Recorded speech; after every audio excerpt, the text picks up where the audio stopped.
Hello everyone, कैसे हैं आप सब। मैं हूं सुनील और आप देख रहे हैं कौशल मैथ्स।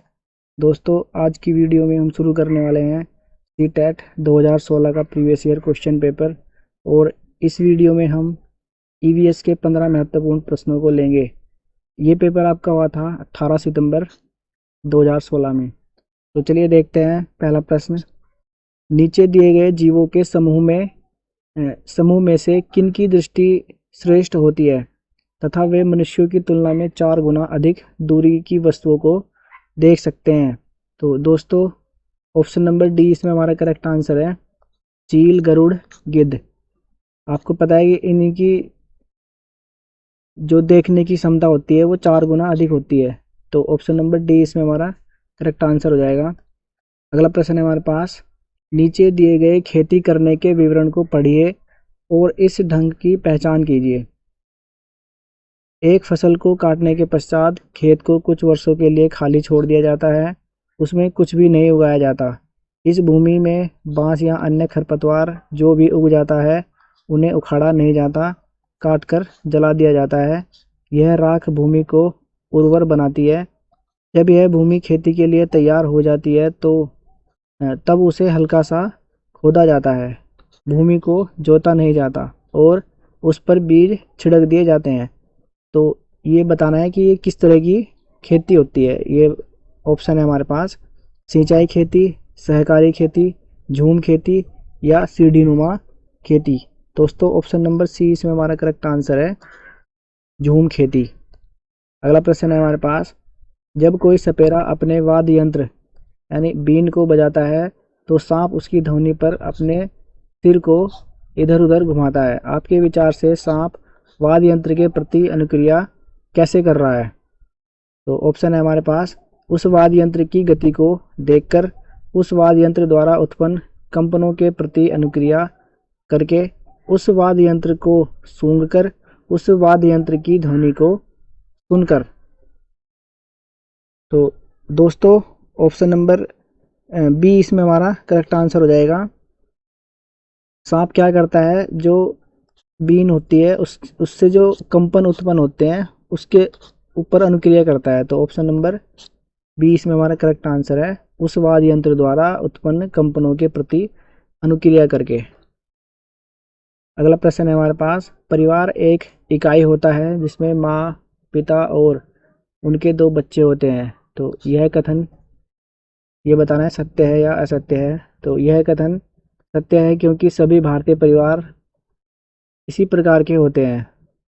या फिर यह सही नहीं है क्योंकि इस कथन में यह स्पष्ट करना चाहिए कि बच्चे जैविक होते हैं। सही नहीं है क्योंकि परिवार कई प्रकार के होते हैं तथा परिवार को केवल एक ही प्रकार में वर्गीकरण नहीं किया जा सकता। यह सत्य है क्योंकि यह किसी आदर्श परिवार का आकार है। तो दोस्तों, ऑप्शन नंबर सी इसमें हमारा करेक्ट आंसर हो जाएगा। ये कथन क्या है, सही नहीं है क्योंकि परिवार कई प्रकार के होते हैं तथा परिवार का केवल एक ही प्रकार में वर्गीकरण नहीं किया जा सकता। तो ऑप्शन नंबर सी इसमें हमारा करेक्ट आंसर हो जाएगा। अगला प्रश्न है हमारे पास। मानव के मानव के पेट में आमाशय रस की प्रकृति डैश होती है। बताना है कि कैसी होती है और वह भोजन के पाचन में सहायता करता है। तो ऑप्शन है हमारे पास क्षारीय, उभयधर्मी, उदासीन या अम्लीय। दोस्तों, ऑप्शन नंबर डी इसमें हमारा करेक्ट आंसर है। क्या कैसी होती है प्रकृति आमाशय के रस की, अम्लीय। अगला प्रश्न है हमारे पास। पर्यावरण अध्ययन की अपनी कक्षा में समूह क्रियाकलाप का निर्माण करते हुए आप निम्नलिखित विचारों में से किसका ध्यान करेंगे, इसका ध्यान रखेंगे। तो ऑप्शन है हमारे पास। बच्चों की रुचियों का ध्यान हो, लड़कों और लड़कियों को समान रूप से रुचि कर लेंगे, इसमें मूल्यवान सामग्री लगी हो, सभी धार्मिक और सांस्कृतिक पृष्ठभूमि के बच्चे रुचि कर लेंगे। तो दोस्तों, ऑप्शन नंबर सी इसमें हमारा करेक्ट आंसर हो जाएगा। इसमें हमारा ए, बी और डी, ऑप्शन नंबर सी इसमें हमारा करेक्ट आंसर है। अगला प्रश्न है हमारे पास। निम्नलिखित सभी कथन पर्यावरण अध्ययन में सामूहिक रूप से क्रियाकलापों में संलग्न शिक्षकों और विद्यार्थियों के पक्ष में तर्क प्रस्तुत करते हैं केवल एक कथन को छोड़कर, तो वह कथन कौन सा है? इनमें से एक कथन को छोड़कर बताना है कि वह कथन कौन सा है। तो ऑप्शन है हमारे पास, प्रौढ़ों के समर्थन से बच्चे को अपनी क्षमता से अधिक ज्ञान निर्माण में सहायता मिलती है, या बच्चे परस्पर सामंजस्य और सहयोग करना सीखते हैं, बच्चे एक दूसरे से बात और बहस करने से अधिक सीखते हैं, समूह क्रियाकलापों की वजह से बच्चे अंक उपलब्धि में अच्छा सुधार प्रदर्शित करते हैं। दोस्तों ऑप्शन नंबर डी इसमें हमारा करेक्ट आंसर हो जाएगा।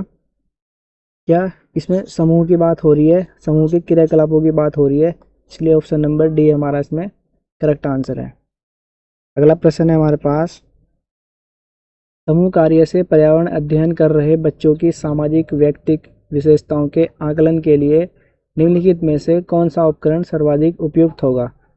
तो ये बताना है। ऑप्शन है हमारे पास, निर्धारण मापनियाँ, दत्त कार्य, कागज पेंसिल परीक्षण, या फिर मौखिक परीक्षण। तो दोस्तों ऑप्शन नंबर बी इसमें हमारा करेक्ट आंसर हो जाएगा, दत्त कार्य। अगला प्रश्न है हमारे पास, नीचे पौधों के बारे में बच्चों के कुछ सहजानुभूत विचार दिए गए हैं, है ना। पौधों के बारे में बच्चों के कुछ सहजानुभूत विचार दिए गए हैं, इनमें से कौन सा विचार वैज्ञानिक दृष्टि से ठीक है? तो ये बताना है। ऑप्शन है हमारे पास, ए घास का पौधा नहीं है, कुछ सब्जियां फल होती हैं, बीज किसी पौधे का हिस्सा नहीं होते, गाजर और बंद गोभी पौधे नहीं है। तो दोस्तों ऑप्शन नंबर बी इसमें हमारा करेक्ट आंसर हो जाएगा कि कुछ सब्जियां फल होती हैं। तो ऑप्शन नंबर बी इसमें हमारा करेक्ट आंसर है। अगला प्रश्न है हमारे पास, कक्षा 4 की एक शिक्षिका ने अपने शिक्षार्थियों से कहा, कुछ वयोवृद्ध लोगों से यह पूछिए कि जब वे जवान थे तो क्या उन्होंने कुछ ऐसे पौधे देखे थे जो आजकल नहीं दिखाई पड़ते। तो उपयुक्त प्रश्न के पूछे जाने पर निम्नलिखित में से किस कौशल के आकलन की संभावना नहीं है? तो ये नहीं वाला बताना है कि किसके आकलन की संभावना इनमें से नहीं है। ऑप्शन है हमारे पास, प्रयोग, चर्चा, प्रश्न पूछना, या अभिव्यक्ति। दोस्तों ऑप्शन नंबर ए इसमें हमारा करेक्ट आंसर हो जाएगा। किस तरह के आकलन की संभावना नहीं है? प्रयोग के आकलन की संभावना नहीं है, तो ए इसमें हमारा करेक्ट आंसर है।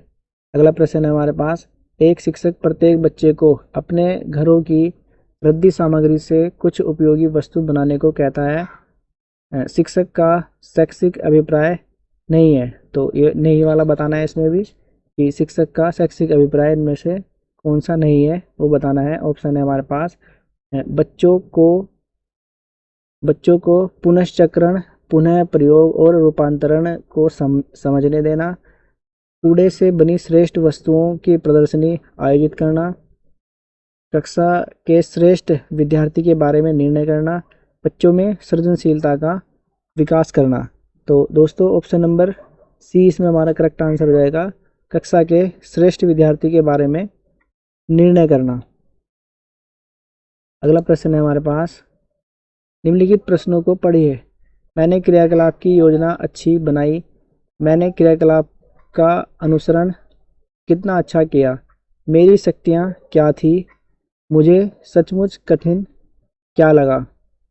तो ऊपर दिए गए 4 प्रश्नों के उत्तरों से होगा, तो इन उत्तरों से जो ये प्रश्न दे रखे हैं इनके उत्तरों से क्या होगा ये बताना है। और ऑप्शन है हमारे पास, शिक्षकों का स्व आकलन। तो शिक्षकों का आकलन तो होगा नहीं, बच्चों और शिक्षकों दोनों का स्व आकलन। इसमें दोस्तों ऑप्शन नंबर डी हमारा करेक्ट आंसर हो जाएगा। क्या होगा इसमें? बच्चों का स्व आकलन होगा, शिक्षक द्वारा समग्र आकलन ये भी नहीं होगा और ये भी नहीं होगा। तो ऑप्शन नंबर डी इसमें हमारा करेक्ट आंसर है। अगला प्रश्न है हमारे पास, पर्यावरण अध्ययन की पाठ्यपुस्तक में प्रयुक्त भाषा रूखी और बच्चों के द्वारा समझने में कठिन होना चाहिए।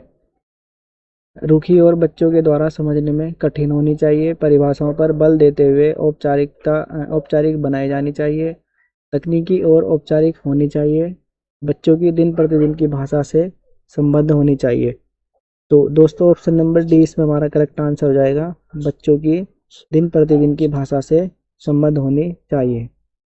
अगला प्रश्न है हमारे पास, एक शिक्षक अपने विद्यार्थियों को विभिन्न पशुओं के चित्र देता है और उन पशुओं पर रंग भरने को कहता है जो हमारे घरों में नहीं रहते। तो इस क्रियाकलाप का उद्देश्य है, इस क्रियाकलाप का क्या उद्देश्य है ये बताना है। ऑप्शन है हमारे पास, सृजनात्मकता का विकास करना, अवलोकन का विकास करना, वर्गीकरण कौशल का विकास करना, या फिर डाटा संग्रहण का विकास करना। दोस्तों ऑप्शन नंबर डी इसमें हमारा करेक्ट आंसर हो जाएगा, ए बी और सी, ए बी और सी। तो इस क्रियाकलाप का क्या उद्देश्य है, एक तो उसमें बच्चों की सृजनात्मकता का विकास होगा, अवलोकन का विकास होगा और वर्गीकरण का कौशल का विकास होगा। डाटा संग्रहण का विकास नहीं होगा इसमें, ये हमारा गलत ऑप्शन दे रखा है इसमें।